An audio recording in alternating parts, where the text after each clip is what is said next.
Who will be the next president of Nigeria? That is a 100 million naira question. More gladiators enter the ring literally by the hour. The race to return to the National Assembly equally hots up. Senators and members of the House of Representatives jostle to convince the electorate. Some preach track record over money politics. Also on political update, the Buhari administration enters its home run with focus on its legacy projects. Join us for this and more on political update today. I am Fisayo Gunfuyi. Welcome.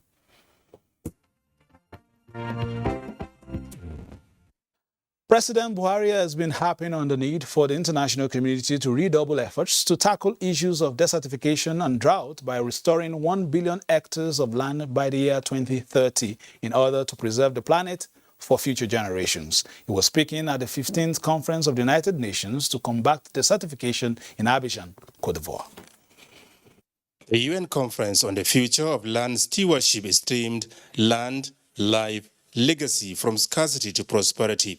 It is convened against the backdrop of a stark warning issued recently that up to 40% of the ice-free land is already degraded, with their consequences for climate, biodiversity and livelihoods. The leaders are here to create political momentum and raise ambition in meeting the 2030 global commitment on restoration and robust actions that build the resilience of communities that are vulnerable to drought. President Muhammadu Buhari, who spoke in a closed session, enumerated various initiatives aimed at tackling the problem of desert encroachment and sustainably manage the environment, said 6.1 million hectares of land had already been forested as part of efforts to increase the nation's forest cover by 25%.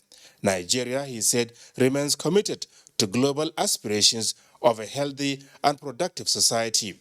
Tackling the problems of drought and desertification collectively, the president, however, said cannot be achieved without a peaceful world. He therefore called for a ceasefire and cessation of conflicts where they exist, especially the Russia-Ukraine war. All the parties, President Buhari emphasized, must return to the negotiation table with a view to putting an end to what he called the needless conflict.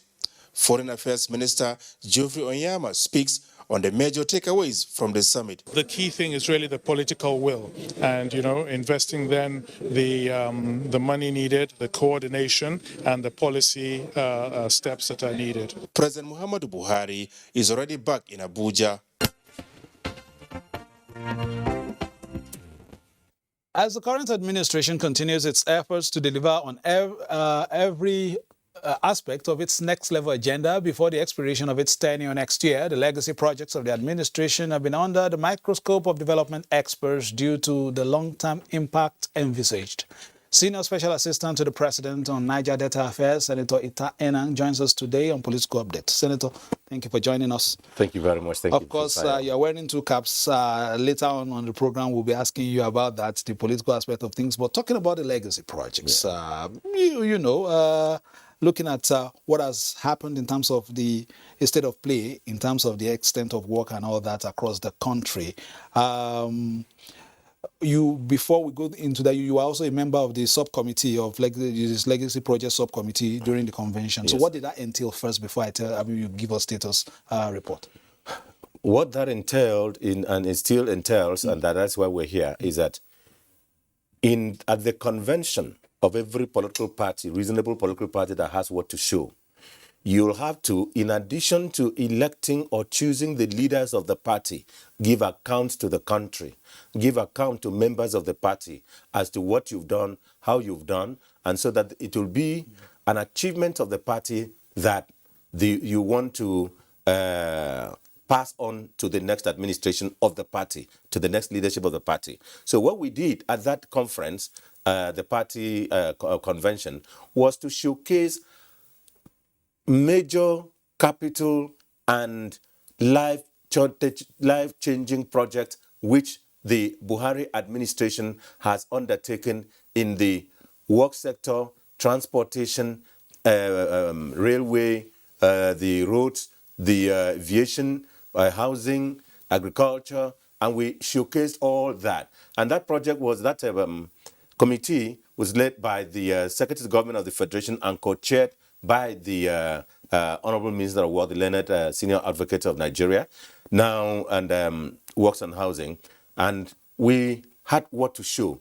At the convention, we had a lot of the screens on which we displayed, and we had a lot of the tapes in which we displayed at different corners the different stages of the different projects, how far we've gone on the railway, how far we've gone on the works project, and we showed like the second Niger Bridge, the railways, the works ongoing at the Lagos-Ibadan Highway, the project that has been completed, where we are on the Logo Oweta Bridge, where we are on the different roads in Kebbi, Niger, Sokoto, Borno, and all of that. We had all that to show at different places. We also had the video to show where we are on agriculture, because the legacy project was not just the legacy project of the Ministry of Works, where the chairman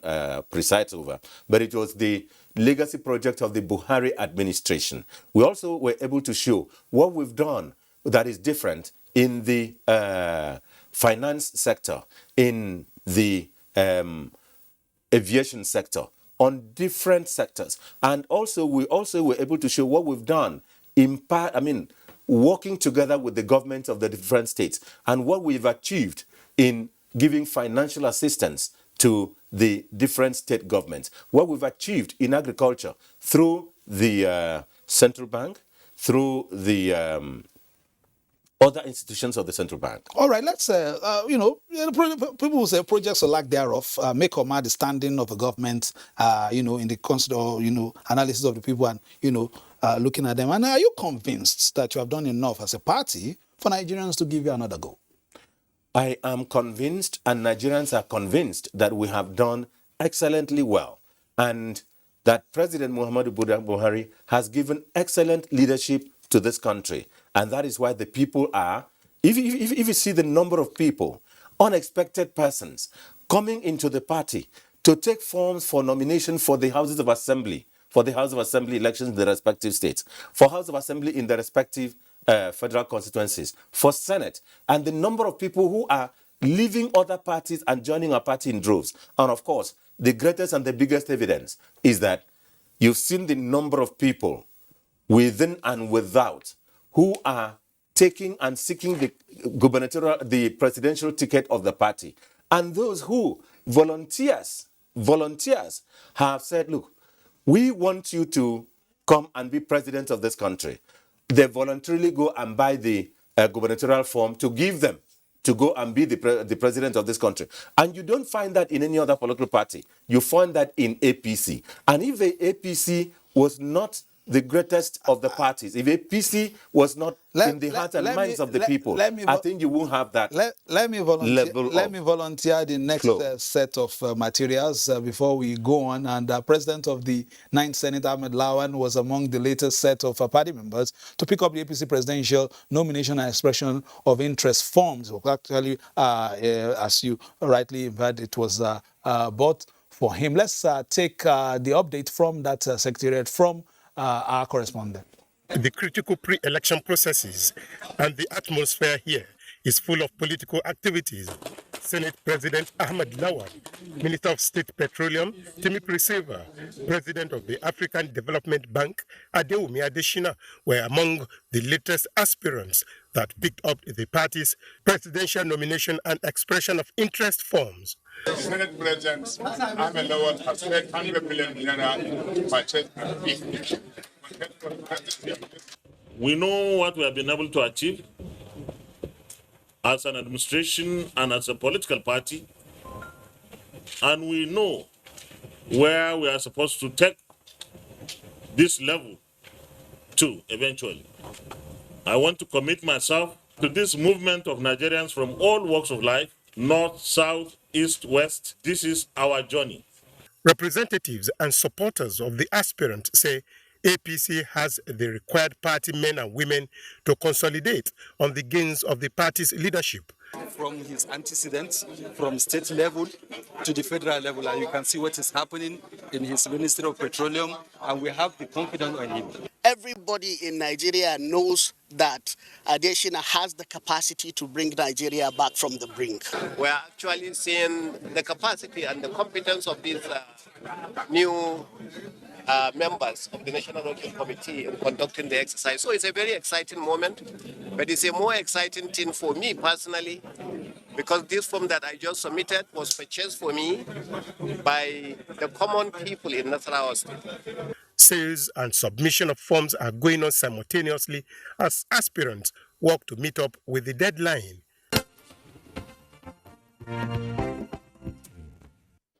Despite the nomination and expression of interest forms purchased by supporters, Minister of State for Petroleum Resources, Chief Temipre Silva, says he needs to consult further before taking a position. This is the NNPC Tower, Abuja. Minister of State Petroleum goes for presidency under APC. Sea of supporters here purchased the 100 million naira nomination and expression of interest forms. People of Nigeria have purchased for you to come and contest in the primaries of our great party APC. It's a golden opportunity, but for Silva, wait a minute.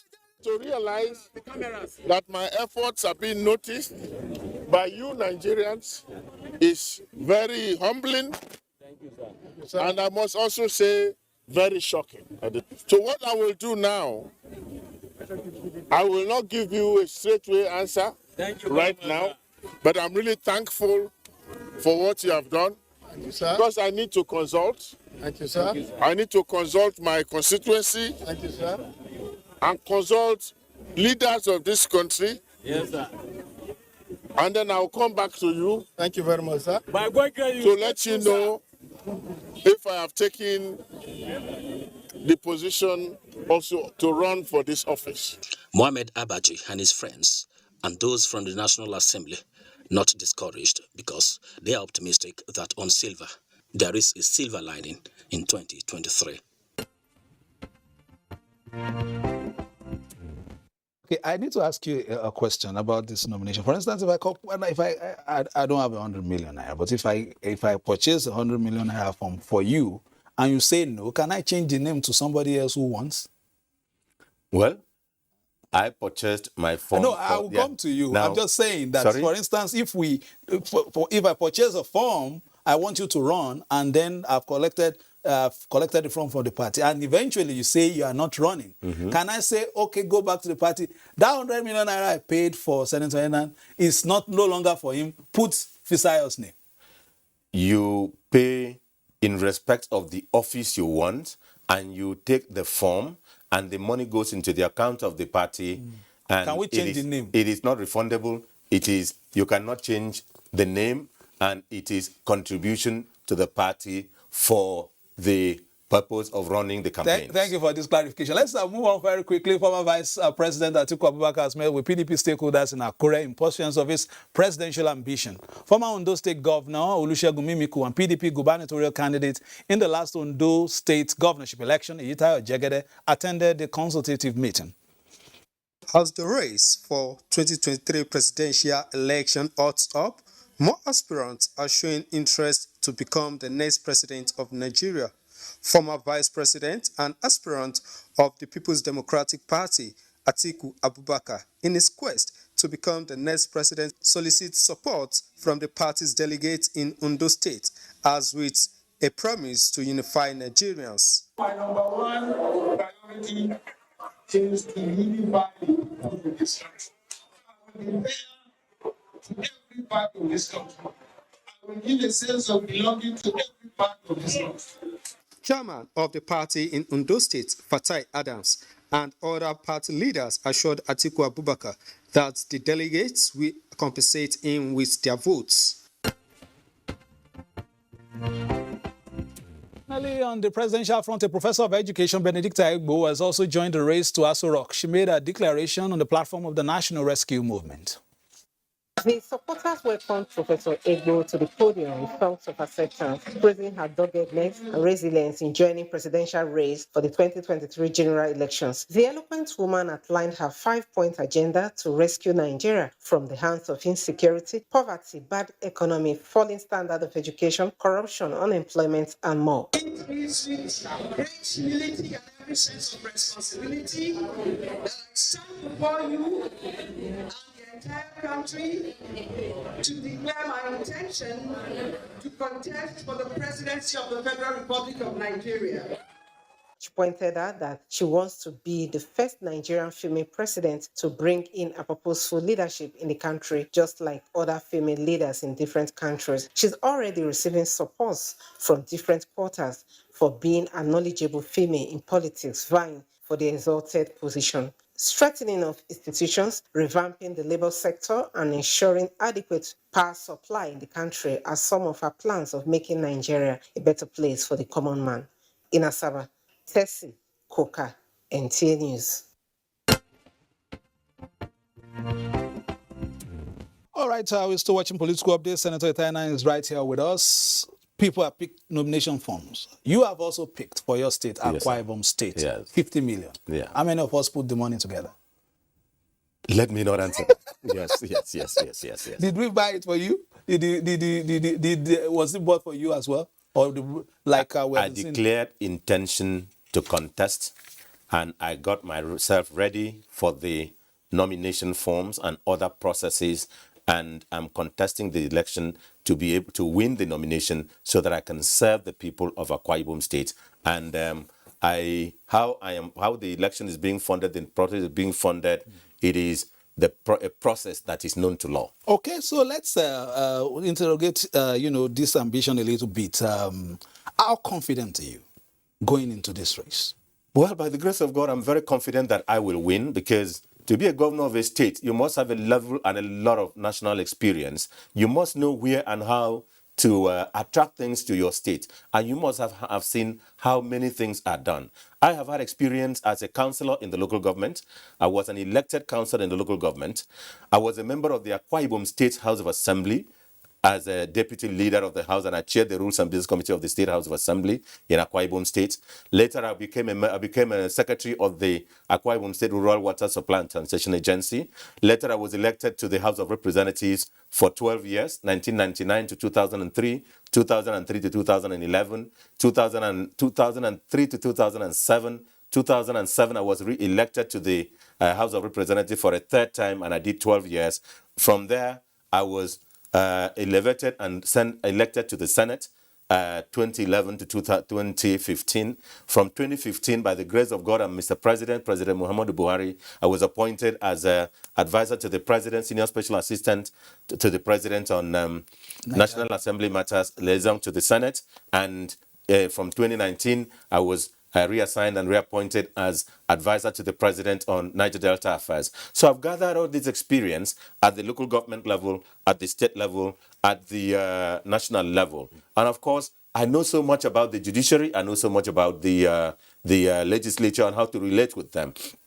I'm the secretary of the Presidential Implementation Committee on the Autonomy of State Judiciary and State Legislature. And I know what an independent legislature could be, an independent judiciary could be to the sustenance of democracy and the will of the people. Your track record is not in doubt, Senator.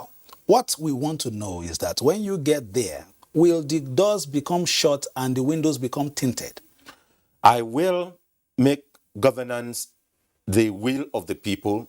I'll make myself not as a master, but I will serve as a servant. I will not be like a ruler.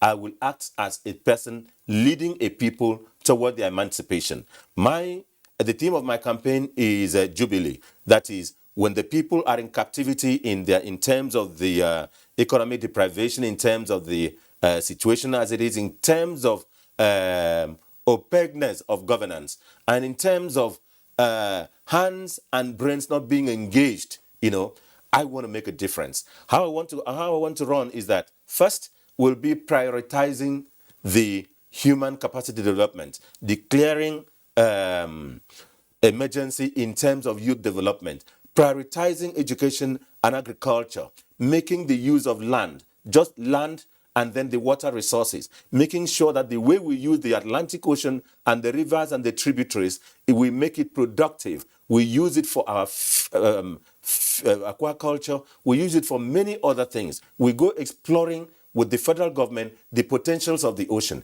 We make sure that I don't depend only on the internally generated revenue, nor the statutory allocation, but I'll use the experience I've had as a member of the National Assembly, as an member of the executive of the federal government, to know where to go for different things to attract to the state.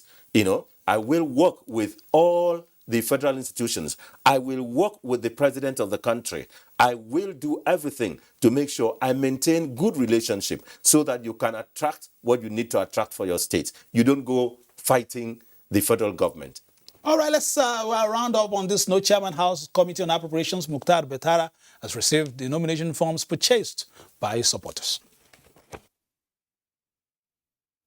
Mukhtar Betara Aliu has since 2007 been representing Biu, Shani, Bayo and Kwayakusar Federal Constituency of Borno State in the House of Representatives. His supporters, including the traditional institution, have again endorsed him to contest in the 2023 general elections. You witness what I've been doing to them. There's nothing I can say more than what I'm doing now. Based on what we've seen, what he has been able to achieve for us, the community themselves decided to say, okay, how do we now say thank you? So they decided to say, okay, let's contribute some token and pay him and purchase the form for him. He has done very well in terms of infrastructure, empowerment, education, so many things. We are proud of him. For us, he has made us proud. He's our colleague, he's our friend, and we are so proud of him. They want him to continue his transformation agenda in the constituency. All right, that's how we end it. Of course, so many other, stories, but we'll bring those ones on our next program on Friday. Honorable Simon Egbo, of course, talking about politics in his state and representation as well. We've had Senator Ita Enang today. He is, of course, a gubernatorial aspirant for Akure Ibom State on the platform of the APC. We wish you the very best. Hopefully, you'll be inviting us for a Kwankoko soon. Thank you very much. And Edikaniko, Anafang, Atama, Editan, and all the other delicately over. All right, that has been the program. Thank you for being a part of it. We'll be back on Friday with a fresh package. Don't forget to keep it hooked on the Nigerian Television Authority, Africa's largest and finest, where we give you the very best of news, reviews, previews, and interviews. Bye-bye now.